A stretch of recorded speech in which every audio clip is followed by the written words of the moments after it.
John Lusky of Lusk Archery Adventures. Series testing, successful hunting. Well, today I'm going to be testing a classic, a Muzzy 3-blade. They're really inexpensive, been around a long time, and yet are tried and true performers. So let's zoom on in here and go through some of the design features and specifications, and then I'm going to put it to the test using my regimen for 2023. You can watch the video about that I produced at the beginning of this year, or you can read about the tests in the description right below this video. I'm using my Bowtech CP28 at 72 pounds, and I'm using Bishop FOC King arrows for most of the shooting, but then I'll use the Bishop Fat Eliminators for the really hard impact shots. Let's check out this Muzzy 3-blade. Here's a good look at the classic Muzzy 3-blade. And man, this head has been around for a long time. It's tested and true and probably taken down a lot of critters over the years. It's just a basic, classic, vented 3-blade broadhead design. It's got a hardened steel trocar tip that looks pretty stout and durable and feels pretty sharp. The blades are stainless steel, and surprisingly, they're only 0.020 inches thick. That's what it says on the package. I was really surprised. To my knowledge, that's the thinnest blades I've seen for a main blade, 0.020 inches thick.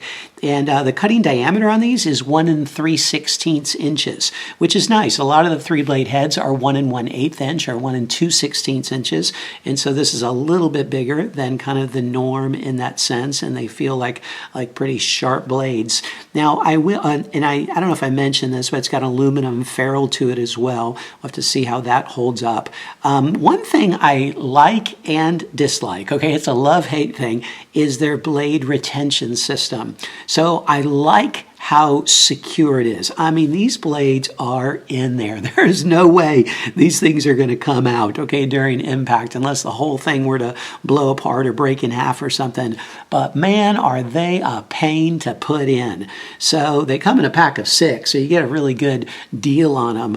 But man, you got to work for them. And there's probably tricks that after a while, you know, maybe I'd be able to do it a lot faster, but man, I hadn't put them together before, and it's quite an undertaking. I don't like things having to take so much finagling when you're holding a small razor blade in your hand and trying to do 3 at once. Okay, it was pretty challenging there, but again, it's a plus and a minus, because then once they're in, they are pretty secure, and you screw the tip over them, and they're held extra secure there. So eager to see how this Muzzy Classic 3-blade performs.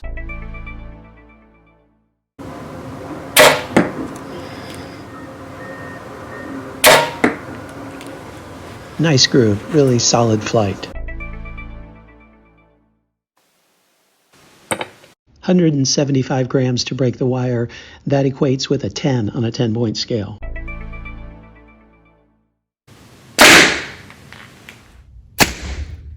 It penetrated 7 3/4 inches.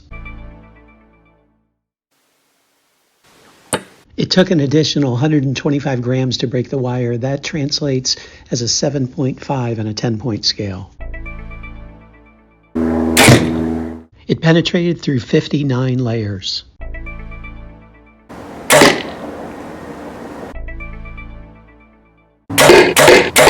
And it's still in pristine condition after the 3 shots through the MDF. But it didn't fare so well through the steel plate. This is where you see those extra super thin blades being a weakness. I mean, they just got curly cued there.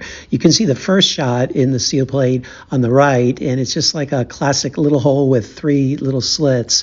But then because the blades were bending on that one, by the second shot, it really ripped a nice hole unintentionally, but it got pretty beat up.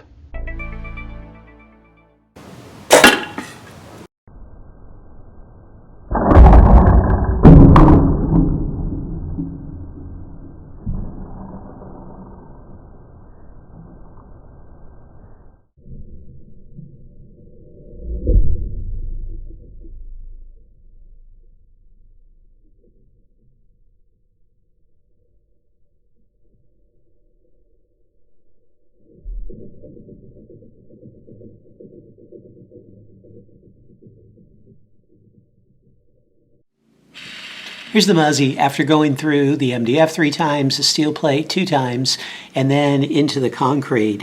And you know, the blades had gotten so disfigured after the steel plate, I considered not shooting it into the concrete, yet it still had held together pretty well, and it wasn't going to hinder the flight, even though they were kind of curly-cued like that. So I went ahead and shot it into the concrete, and I'm glad I did because it held up very well. Very impressive durability here in the zero penetration test. So what'd you think of the Muzzy? Hey, I tell you what, you know, it really held its own. These heads, for the price and just the simplicity of design, they really are decent heads. And so I can see why people are loyal fans, and if you're still using them, more power to you. I have no doubt they'll get the job done. I do think that there's been some evolutions, and so there's some better heads on the market today. However, that doesn't mean these aren't good. So you check out the score sheet and see how they performed in the areas that matter to you the most, and see if they might be a good fit for you.